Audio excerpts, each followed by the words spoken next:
This sister is also very shy. She just doesn't want to come in front or ask it herself.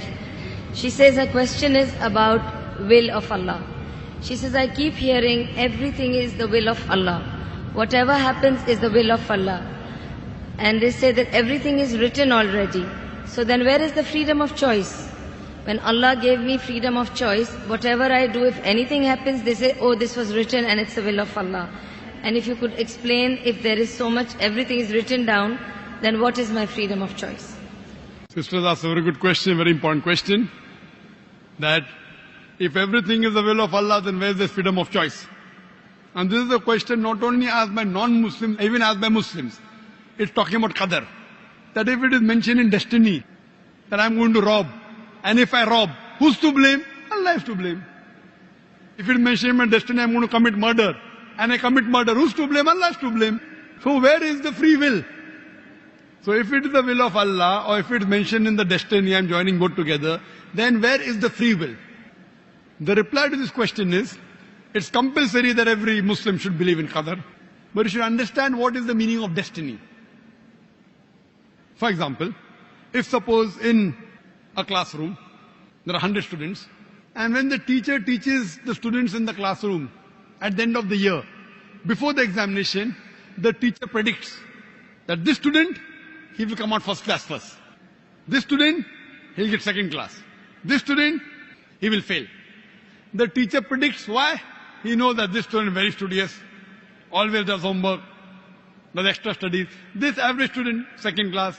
That student goes for movies, doesn't do homework, misses the class, predicts that that student will fail. Now once the examination takes place, after the results come out, this student gets first class first, this student gets second class, that student fails. I am asking you a question. Can the student who has failed, can he blame the teacher that because you have predicted I will fail, I have failed? Who's to blame? The student or the teacher? Who's to blame, the student or the teacher? The student. The teacher predicted. Who's to blame, the student? He did not study, he did not do his homework, he used to go for extra movies. So similarly, Allah subhanahu wa ta'ala has given the human being the free will.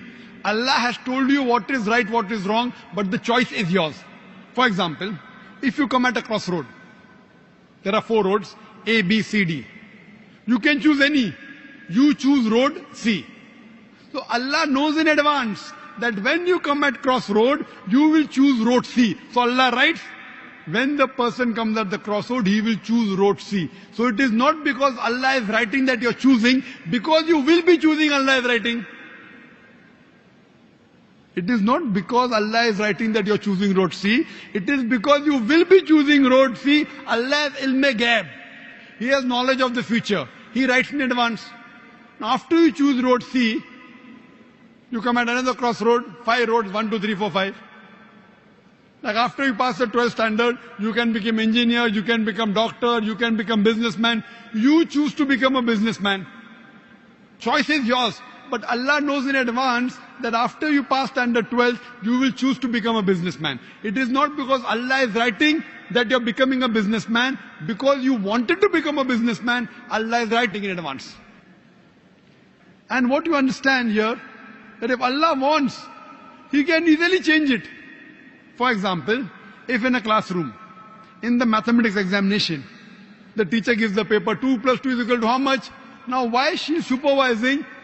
The student writes 2 plus 2 is equal to 5. The teacher will not correct, the teacher can correct.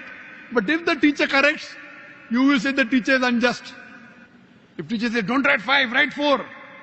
All the other students will, this is an examination. Why are you interfering?